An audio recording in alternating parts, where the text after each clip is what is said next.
Dean Martin was the most charming man on earth, until the night he decided he would never smile again. The world saw a carefree legend, but behind closed doors, the king of cool was living a secret, heart-wrenching reality that eventually drove him into total isolation. What happened in 1987 that made the man who had everything walk away from it all? To truly understand this dramatic transformation, we have to look back at the sheer scale of the myth that was Dean Martin. In the golden age of Hollywood, there was no one who could match his effortless allure. He was a man who seemed completely untouched by the anxieties of modern life. When he walked onto a stage, he did so with a slow, hypnotic swagger. He had a way of looking at the camera, and by extension the viewer, that made you feel like you were part of an exclusive club. With a cigarette lazily burning between his fingers and a glass of scotch in his hand, he was the ultimate symbol of mid-century masculinity.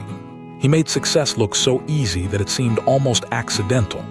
He was the anchor of the Rat Pack, the cool counterweight to Frank Sinatra's intense, burning energy and Sammy Davis Jr.'s hyperactive talent. He was the man who had conquered every medium he touched, from radio and comedy to movies, music and television. His voice was like warm honey, and his style was imitated by millions. For decades, the public believed that Dean Martin was exactly who he claimed to be, a happy-go-lucky, slightly tipsy romantic who laughed his way through life without a single care in the world. But this public persona was actually one of the most brilliant, highly calculated illusions in the history of show business. The truth was that Dean Martin, born Dino, was a deeply private, highly disciplined, and remarkably sober man. The legendary glass of scotch he held on stage, it was almost never alcohol. In reality, it was apple juice, or perhaps a weak blend of tea and soda water. Dean knew that the image of the lovable, carefree drunk was highly marketable, so he played the part to perfection. But off stage, he was a completely different person. But here is the shocking paradox of Dean Martin's life. The very illusion of effortless control he spent decades perfecting was actually a mask hiding a deep, terrifying void. You see, Dean wasn't just acting on stage, he was running. Running from the ghost of his past, and running from a premonition that everything he loved would eventually be taken away.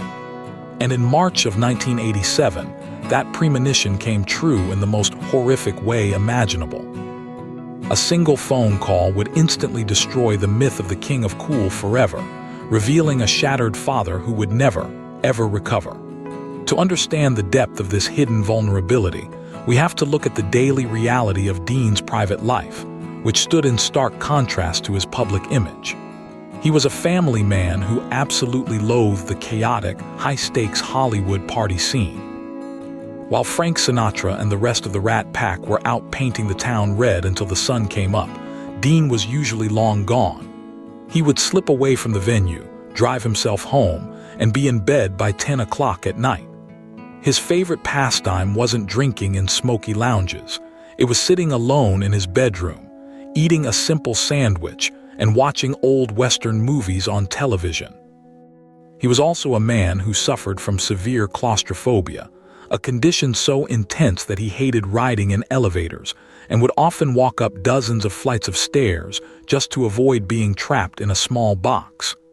He built a towering wall around himself to survive the suffocating pressure of his own fame. The easygoing, detached persona was his ultimate shield. By convincing the world that he didn't care about anything, he successfully kept everyone at a safe distance, protecting his true inner self from the prying eyes of the public and the industry. But that shield, as strong as it was, could not protect him from the harsh reality of life. The breaking point arrived on March 21, 1987. Dean's oldest son, Dean Paul Martin, whom everyone called Dino Jr., was the absolute pride of his father's life. Dino Jr. was a true Renaissance man. He was handsome, athletic, and incredibly talented. He had formed a successful pop band in his youth, played professional tennis at Wimbledon, and even starred in movies and television shows. But his true, burning passion was aviation. He was a captain in the California Air National Guard, flying one of the most demanding military aircraft of the era, the F-4 Phantom II fighter jet. Dean Martin looked at his son and saw the best parts of himself amplified. Dino was his golden boy, the light that kept the dark corners of Dean's mind at bay. On that fateful March afternoon, Dino Jr. climbed into the cockpit of his jet for a routine training mission. The weather was treacherous, with a fierce blizzard rolling through the San Bernardino Mountains, creating a thick, blinding blanket of clouds. Just 9 minutes after takeoff, as the jet flew through the turbulent mountain passes, radar contact was suddenly lost. What followed were 4 days of pure, agonizing torment for Dean Martin. A massive search and rescue operation was launched immediately, involving military helicopters, ground crews, and search planes. Even Dean's close friend, President Ronald Reagan, ordered the mobilization of advanced spy planes to help locate the missing jet.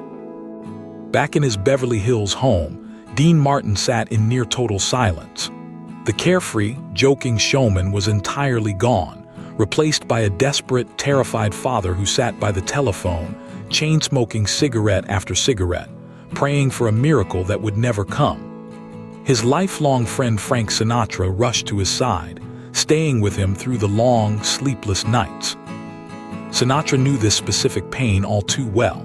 11 years earlier, his own mother had perished in a tragic plane crash on that very same mountain, Mount San Gorgonio.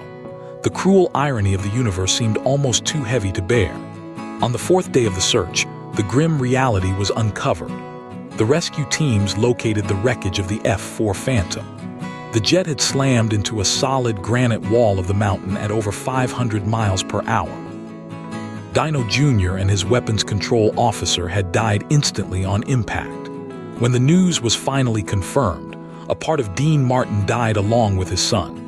The light in his eyes, which had captivated millions of fans around the world, went out forever.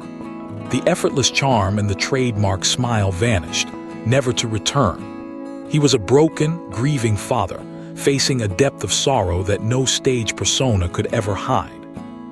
He began to withdraw from the world, stepping away from the spotlight that had defined his life for nearly 40 years. He canceled appearances, refused interviews, and retreated into a profound, haunting state of isolation. Dean's life contracted to a tiny, quiet orbit. He no longer cared about the applause, the fame, or the fortune. His primary sanctuary in his final years became a small, family-run Italian restaurant in Beverly Hills called La Famiglia. Almost every single evening, Dean would engage in a quiet, heartbreaking ritual. He would drive himself to the restaurant, parking in the employee section in the back to avoid any lingering paparazzi or well-wishers. He would slip through the kitchen doors, nodding quietly to the cooks and waiters, and make his way to a secluded, dimly lit corner booth. There, the king of cool would sit entirely alone. He did not want companions, he did not want conversation, and he did not want to be entertained. He would order a simple plate of pasta and a glass of red wine, and he would just stare. Sometimes he would watch old westerns on a tiny television he kept nearby, but mostly, he just stared at the empty space in front of him. The staff at La Famiglia respected his silence, enforcing an unwritten rule that no one was to disturb him. If an eager fan tried to approach the table to ask for an autograph or a photo, they were gently turned away. Dean was a man who had given everything to his audience, but now he had nothing left to give. He wanted only to be left alone with his memories and his grief. In 1988, his closest friends, Frank Sinatra and Sammy Davis Jr., grew deeply concerned for Dean's well-being. They could not bear to watch their beloved friend waste away in the shadows of La Famiglia. They truly believed that the only way to save Dean was to drag him back into the light, to force him back onto the stage where they believed he belonged. They organized the massive Together Again reunion tour, a high-profile, multi-city event designed to bring the original Rat Pack back together for one final, glorious run. Dean reluctantly agreed, perhaps out of a sense of obligation to his friends, but it was immediately clear that his soul was entirely absent. On stage, he was a ghost of his former self. He wandered aimlessly, forgot the lyrics to his most famous songs, and made no effort to hide his complete disinterest. In a quiet, desperate act of rebellion, Dean began to actively sabotage the shows.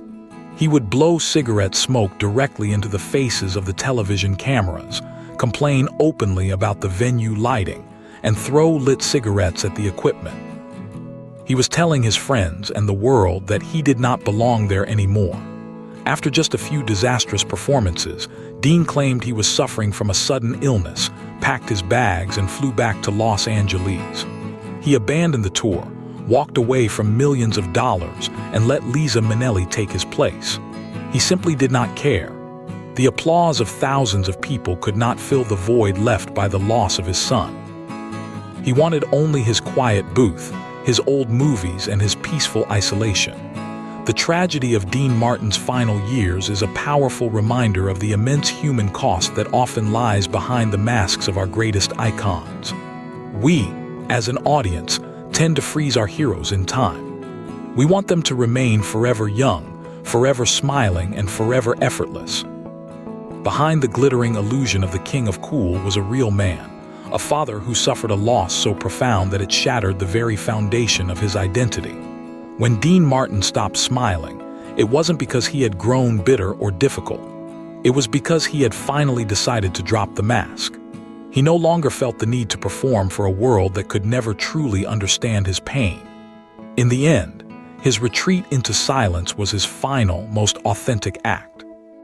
If you want to understand how this tragic pattern of hidden pain repeated itself among other legendary figures of that golden era, specifically how Frank Sinatra fought his own secret, psychological battles behind his tough guy exterior, click on the video on your screen right now. Let's dive deep into the hidden reality of the chairman of the board.